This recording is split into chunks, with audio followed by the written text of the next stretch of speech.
For today, we are going to be doing our final episode of our free agency predictions with the secondary corners and safeties. Again, as I did with the last episode, as I'm recording this, it is Friday, March 7th, 6:28 p.m. So a lot of stuff can change of who's available from now till then. But that is what it is right now, and these are the current free agents as I'm recording this video. But let's get into the safeties first. So the first safety we have, he's kind of, I don't know if he's either a safety or corner, but it's Julian Blackmon of the Colts. Colts, going into this offseason, have a decent amount of money. However, they do have a lot of free agents. They have guys like Julian Blackmon. They have Dayo Odeyingbo. And also their two linemen, Will Fries and Ryan Kelly. So although they have a lot of money, they have a lot of players to re-sign. And I just don't know if Julian Blackmon is going to be able to get brought back by the Colts. I don't know if he's 100% going to get re-signed by them in general. And I think a team that could use some safety help, that has way more money than the Colts do, is the Chargers. You know, you have Derwin James, but outside of Derwin, you're kind of missing that next guy. And obviously, Julian Blackmon isn't like this top-tier elite safety or anything, but he's a good player. He's only 26 years old. I know interceptions aren't everything, but he had 3 interceptions last year. He had 86 total tackles. So he had a good season. He's young, and the Chargers have the money to spend on a guy like Julian Blackmon. Next guy is Justin Simmons. It seems like we could be leaning towards a one and done with him in Atlanta. Not only did he had an okay season, but he definitely didn't have his best season. Maybe his worst season since like his rookie and second year. So it wasn't the best year for Justin Simmons. It wasn't the best year for the Falcons defense as a whole. And they're going into this offseason with negative $5 million in cap. So I just think it's likely that he is going to leave. And a team who could be active in the safety market, who has a lot of money to spend, who seems to sign a lot of older veteran players, it's the Tennessee Titans. They tend to do that a lot, where they also just recently cut Harold Landry. He didn't have the best season last season, at least in terms of like pressure, I think. But the Titans just seem to sign these type of guys. He's a good safety still. He is 31, but I think the Titans are going to be active in the safety market, and if they miss on some of the top guys, I can see them getting a veteran like Justin Simmons. Next guy, Jeremy Chinn, signed a 1 year with the Commanders last offseason. Unlike Justin Simmons, I don't think this will be a one and done. He had a very solid and productive year in Washington. I don't think he's going to cost a ton of money, so I do think Washington brings back Jeremy Chinn for an actual long-term deal. Next guy is Cam Bynum. Now, the Vikings have 2 big safety or secondary free agents, actually 3, and Byron Murphy, Stephon Gilmore, and Cam Bynum, the most important being Bynum and Murphy. And it seems like they could only end up keeping one of them, because we don't know what's going to happen with Sam Darnold. We don't know if they're going to bring back Sam Darnold. And it seems like they could only keep one of these guys regardless, but especially if they bring back Sam Darnold, I could only see them bringing back one of Bynum or Murphy. And it seems like they prefer Bynum over Murphy. And if that is the case, I do think I think it makes sense to keep Cam Bynum in Minnesota in comparison to Byron Murphy. Cam Bynum, he's 26 years old, Byron Murphy also came off a career year. At least in interceptions-wise, Cam Bynum had his best year. But he's only 24. I think Byron Murphy, on the other hand, is 26, so I guess They're both very young. Obviously, the ideal world for them is that they keep both these guys. But if they were to lose one, I think they end up losing Byron Murphy, and I think they stick with Cam Bynum. Next guy is Talanoa Hufanga. Didn't really play much last year because of an injury, but he had that very, very good season just 2 years ago with the Niners. However, it does seem like the Niners are going to lose a lot of their top guys like Dre Greenlaw and like Hufanga. So I think that does happen. I do think Hufanga leaves. And a team that has the money, that could use some safety help, and this kind of fit goes a little bit, to the past a little bit. It's the Pittsburgh Steelers. They obviously had Troy Polamalu a long time ago. I think Polamalu and Hufanga are very close. They play very similar styles of football. Steelers have the money. They need somebody alongside Minkah Fitzpatrick. I like the Hufanga fit to Pittsburgh. Justin Reed from the Chiefs. As I've mentioned in a lot of these videos, the Chiefs have big-time players and no money, and they could lose a lot of those guys. I did have them bring back some of them. You have to see those videos to see who I think they brought back. But a guy I don't think they will be able to bring back is Justin Reed. And a team I kind of like, now, I don't know if it's going to happen because, spoiler, it is a division rival. So who knows if he wants to go to that team, if he hates them or whatever. But a team that has the money, that lost their safety play last year and kind of need help replacing it, is the Denver Broncos. They lost Justin Simmons, obviously. And I kind of like the fit of Justin Reed in Denver. Don't know if he would sign there, but I like this fit here. Second to last safety that we are doing, we're just doing some of the big names. There's obviously a lot more, is Trayvon Moehrig. I've given a lot of the Raiders guys, I've had a lot of them go back to the Raiders because they have a ton of money. I know it's a new regime. They just traded for Geno Smith as I'm recording this video. That happened like 5-10 minutes ago. So that's kind of crazy. They gave up a third-round pick, I think, in it. So Pete Carroll and Geno reunite. Maybe they'll bring back Tyler Lockett. But on the defensive side with Trayvon Moehrig, I've had a lot of the Raiders guys re-sign with the amount of cap they have. And I don't see how you let a guy like Trayvon Moehrig leave. He's a very good young safety. I could see a lot of teams being in the market for Moehrig, but I like him remaining a Raider. And I think the Raiders want to bring it back too. Last safety is Javon Holland. Unlike Moehrig, I do think Holland leaves because I know the Dolphins have money, but they don't have a ton of it. They have about $10 million in cap, so I could easily see them getting outbid by a lot of teams, pretty heavily outbid. I don't think the Raiders are going to get outbid massively, so I think they can re-sign Moehrig. But I could see the Dolphins getting outbid for Holland and end up losing him.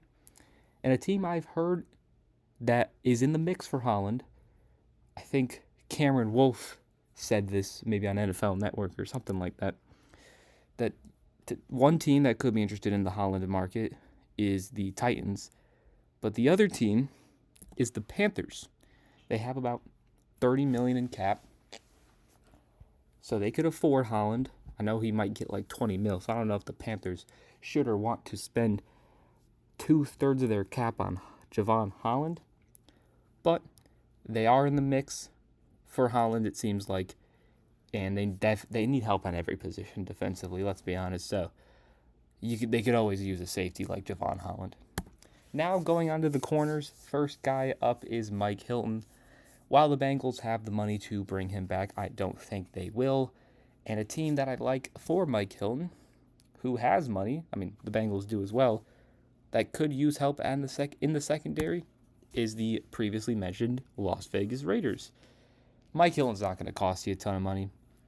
So, I was thinking a reunion with him in Pittsburgh, but I like Mike Hilton on the Raiders. Next is Rasul Douglas from the Bills. Bills are in a $8 million cap deficit right now, so they very well could lose out on their guys like Rasul Douglas here. If that does indeed happen, which I do think Rasul will walk and leave the Bills, I like the Chargers as a fit for Rasul Douglas. Just like the safety position, they need help in that secondary.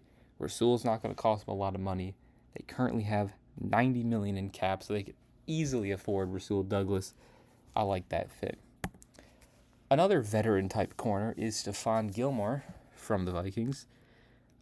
I think if they bring back Sam Darnold, Byron Murphy, and Cam Bynum, there's not a chance that Gilmore remains with the Vikings. And I don't even know, not a lot of these are rumors, some of them are, or it's just me just picking who I like this player to go to. And a team that has money, even though Stephon Gilmore isn't going to cost a lot, they have enough. They don't have a ton of money, but they have enough money. They need some help in the corner room, mainly veteran help. They got young guys, and that's the Texans. They have Lassiter, they have Derek Stingley, but I think if you're able to, because I don't think Gilmore's gonna get a ton of money. If you're able to get a Gilmore, bring in a veteran guy next to those young guys like Lassiter and Stingley, because I still think Gilmore's a good football player despite being up there in age. So I like this fit with him in Houston. Don't know if the money works, but I like the fit. Jordan Lewis is next.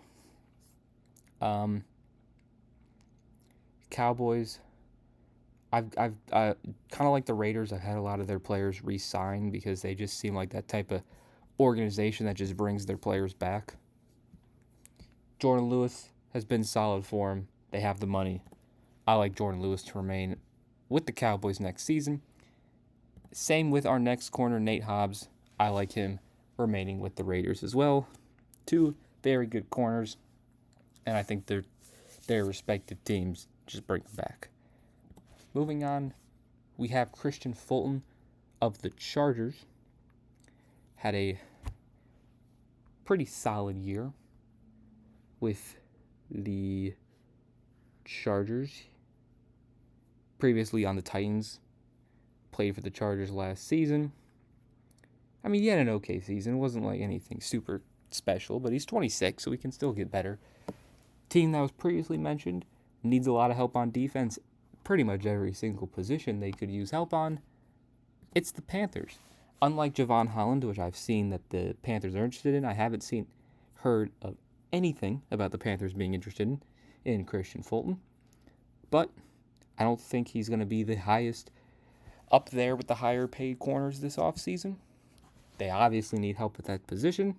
He's only 26. I don't hate this fit if they can make it work financially. Next player on the list is Paulson Adebo. I like Paulson Adebo. I also think the Saints like him as well. And I think despite the Saints having absolutely no money, like Adebo had 3 picks in 7 games last year, 52 tackles in just 7 games. So he's only 25.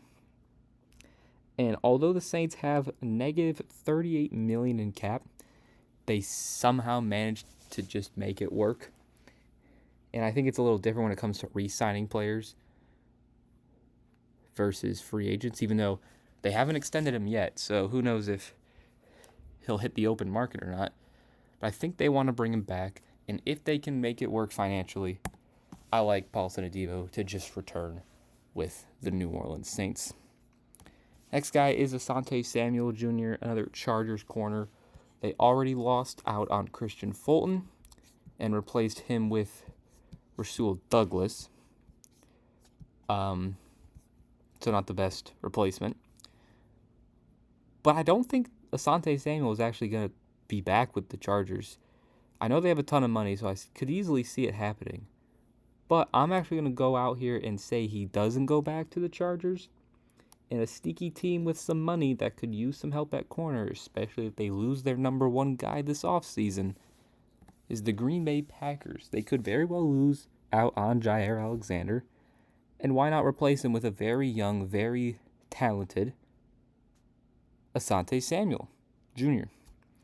I could, of course, easily see him returning to the Chargers, but if he were to leave, I like his fit to the Packers.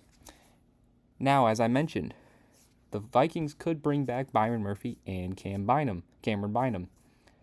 But in this world, we're going to have them lose one of them because I could see that happening. And obviously, as earlier in the video, we had them bring back Cameron Bynum. So, where will Byron Murphy then go? What team could use some help at the corner position? The Pittsburgh Steelers. They have about $60 million in cap. I like this fit with Byron Murphy on Pittsburgh. Next player is DJ Reed. The whole Jets team just didn't have a great year last year. But I still think DJ Reed can be a solid corner for anybody. And a team I think he'll just go to a team that's contending, like trying to win a championship, just to be a solid depth veteran corner for whatever that team is. And a team that might lose out on one of the corners that we'll get to later in the video is the Detroit Lions. My prediction is that the Lions sign DJ Reed. Darius Slay is up next. Now, I know the Eagles cut him, but this very well could just be a cut and bring back type of situation. Now, I could also see him going to the Lions, but despite him being cut, as I said, I think the Eagles just bring him back.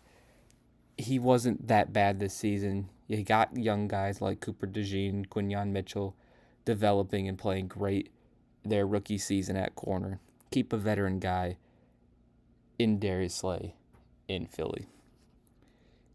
Next, as I mentioned, the Lions, Carlton Davis, could lose him in the offseason. And if they were to lose him, I like them to sign any corner, whether it's Darius Slay, DJ Reed, or somebody else. And I do think Carlton Davis leaves the Lions. And a team who hasn't actually had anybody on this list, any free agents that needs help at that corner position, that actually technically can outbid the Lions, even because they have $4 million more in the cap space, is the Rams. These teams have had some history together.